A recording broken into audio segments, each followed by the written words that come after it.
இன்னைக்கு பொடி பணியாரம் எப்படி பண்ணுறதுன்னு பார்க்க போகிறோங்க.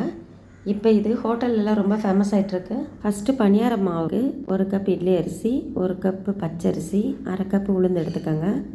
அது கூடவே 1 டீஸ்பூன் வெந்தயம் சேர்த்துக்கோங்க. இது எல்லாத்தையும் நல்லா வாஷ் பண்ணிவிட்டு 2 மணி நேரம் ஊற வச்சுக்கோங்க. இதை கிரைண்டரில் கொஞ்சம் கொரகொரப்பாக அரைச்சிடுங்க. ரொம்ப நைஸாக எடுக்க வேண்டாம். அரைச்செடுத்த மாவை நைட்டு ஃபுல்லாக வெளியில் வச்சு நல்லா புளிக்க வச்சுக்கோங்க. ரொம்ப திக்காக இருந்துச்சுன்னா கொஞ்சம் தண்ணி சேர்த்துக்கோங்க. இப்போ இதில் 1 டீஸ்பூன் சோடா உப்பு சேர்த்துக்கோங்க. நெக்ஸ்ட் ஒரு கடாயில் கொஞ்சம் எண்ணெய் ஊற்றி கடுகு உளுந்தம்பருப்பு தாளிச்சுக்கோங்க. அது கூடவே கொஞ்சம் கடலைப்பருப்பு சேர்த்துக்கோங்க. இதில் ஒரு பெரிய வெங்காயத்தை பொடி பொடியாக கட் பண்ணி சேர்த்துக்கோங்க. இப்போ இதில் ஒரு பச்சை மிளகாயை பொடியாக நறுக்கி சேர்த்துக்கோங்க. அது கூடவே ஒரு கைப்பிடி தேங்காய் துருவலும் சேர்த்து நல்லா வதக்கி மாவில் சேர்த்துக்கோங்க.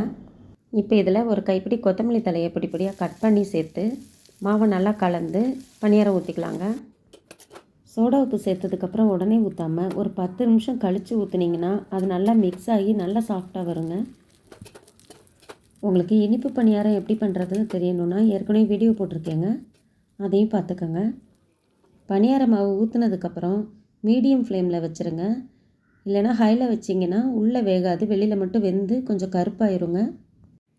இப்போ திருப்பி விட்டுறலாங்க.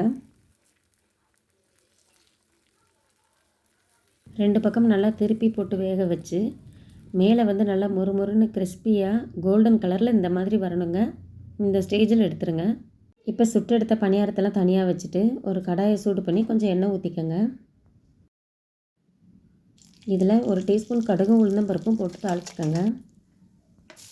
இப்போ இதில் ஒரு வெங்காயத்தை பொடி பொடியாக கட் பண்ணி சேர்த்துக்கோங்க. இதில் கொஞ்சமாக உப்பு சேர்த்து 1/4 டீஸ்பூன் மிளகாத்தூள் சேர்த்துக்கோங்க.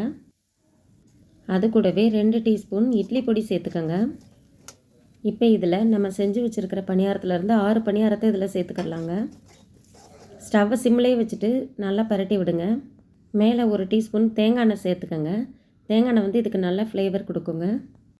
உங்களுக்கு இந்த வீடியோ பிடிச்சிருந்தா ஒரு லைக் போடுங்க, மற்றவங்களுக்கும் ஷேர் பண்ணுங்கள். நீங்கள் இது வரைக்கும் நம்ம சேனலை சப்ஸ்கிரைப் பண்ணலைன்னா வீடியோக்கு கீழே இருக்க சப்ஸ்கிரைப் பட்டனை ப்ரெஸ் பண்ணி சப்ஸ்கிரைப் பண்ணிக்கோங்க. இப்போ இதுக்கு மேலேயும் 2 டீஸ்பூன் இட்லி பொடி சேர்த்து நல்லா கிளறிடுங்க. உங்களுக்கு இதுலேயும் கடுகு உளுந்து பருப்பு தாளித்து மாவுலையும் தாளிக்க விருப்பம் இல்லைன்னா ஒரு இதில் ஸ்கிப் பண்ணிடுங்க. அவ்வளோதாங்க, செஞ்சு முடிச்சிட்டோம். இதை சூடாக சர்வ் பண்ணுங்கள், ரொம்ப நல்லாயிருக்கும். நீங்களும் செஞ்சு பார்த்து எப்படி வந்துச்சுன்னு எனக்கு கமெண்ட் பண்ணுங்கள். இது வரைக்கும் இந்த வீடியோ பார்த்ததுக்கு ரொம்ப நன்றி. தேங்க்ஸ் ஃபார் வாட்சிங்.